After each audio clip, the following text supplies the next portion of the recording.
Hey, welcome back to the Mr. Global channel. I am Matt Randolph, globally recognized oil and gas expert. Today we're going to talk about corruption and dysfunction in Congress, particularly with the big, beautiful bill. I learned today that Lisa Murkowski, senator from Alaska, had agreed to vote yes on the big, beautiful bill because they made her an offer she couldn't refuse.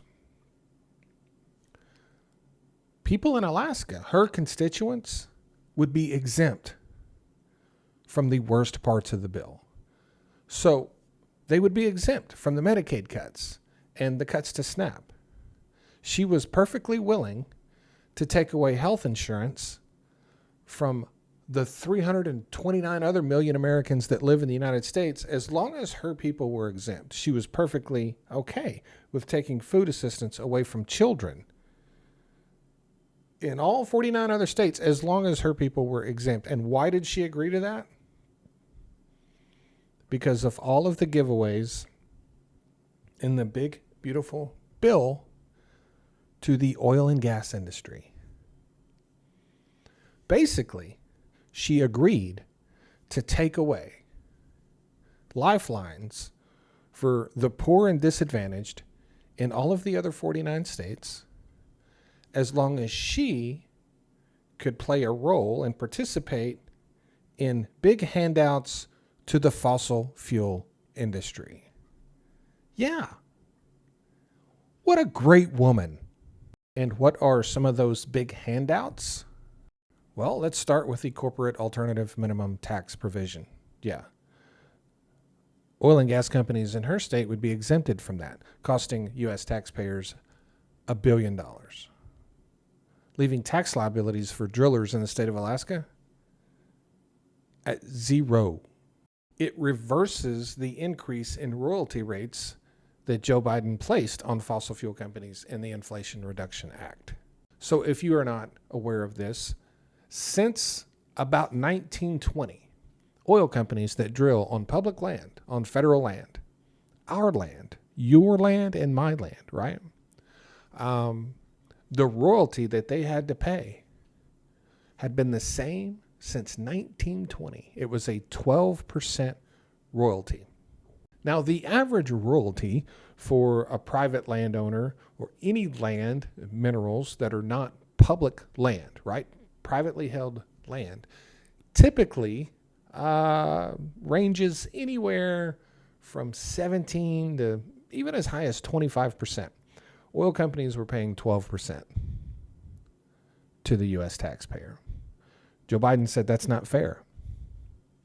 And he's right. It's not fair. So he raised that royalty to the average, like 17.25%. So he raised it to the average. If a private landowner can get a 17.5% or so royalty for his minerals, then the U.S. taxpayer should be able to get that same royalty. And I agree with that. This legislation reverses that and reduces the royalties to oil and gas that oil and gas companies have to pay to U.S. taxpayers back down to that 12% number. That is a huge handout to the oil and gas industry. And of course, the legislation expands the availability of public lands to oil and gas companies in the state of Alaska, allowing them to potentially seize more public land for oil and gas operations. So she basically traded lifelines of poor and disadvantaged people to further enrich oil and gas companies. And listen, as someone, I am a partner in an oil and gas company. I think that's despicable. I think that is about the most despicable thing I have ever seen Lisa Murkowski do. But good news. The Senate parliamentarian, you've heard about this woman, today she decided, no, that's not a thing. Lisa Murkowski, you can't do that. You can't exempt your own state from the harmful aspects of a piece of legislation so you can in turn reap the financial benefits and windfalls from the things that you consider positive in the bill. That's not a thing. You can't do that. So what does this mean for Lisa Murkowski's vote on the big, beautiful bill? Well, that is yet to be seen. But all of this is, in fact, a very gross display of the sheer corruption of our Congress, even from people that we may not consider to historically be corrupt politicians. You know what I mean? When a week ago, if you would have asked me about Lisa Murkowski, my opinion of her would have generally been positive. She's a Republican. That in itself does not bother me because she's moderate. She goes against her own party sometimes. And I think everyone should go against their party when their party is doing things they should not be doing. So I really didn't have a problem with Lisa Murkowski until I learned of all of this. And now there's word that she's even considering becoming a Democrat. And when you kind of put two and two together, I think the deal was you can exempt my state from the harmful aspects of the bill, or I will become a Democrat.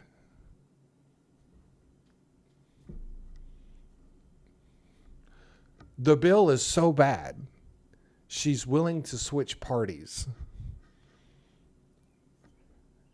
As long as her people are exempt, she is willing to dole out all the punishment she possibly can to the rest of the American people and does not care one bit about people in other states, apparently. People in, I don't know, Oregon, Minnesota, Florida. Like, pick a state. It doesn't matter. She doesn't care about those people. Yet another example of just the complete disease that has taken over the United States Senate and the House of Representatives both.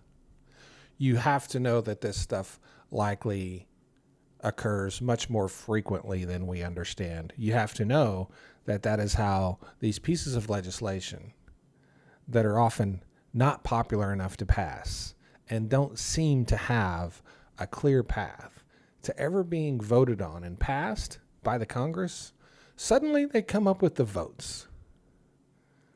At the last minute, they suddenly always seem to come up with the votes. And that is because they are handing out whatever these senators want, they're giving it to them, including exempting their own people from the most harmful aspects of the legislation. If that is not an America First agenda, I don't know what is. Please like, subscribe, comment if you have a comment. Thank you for supporting my channel.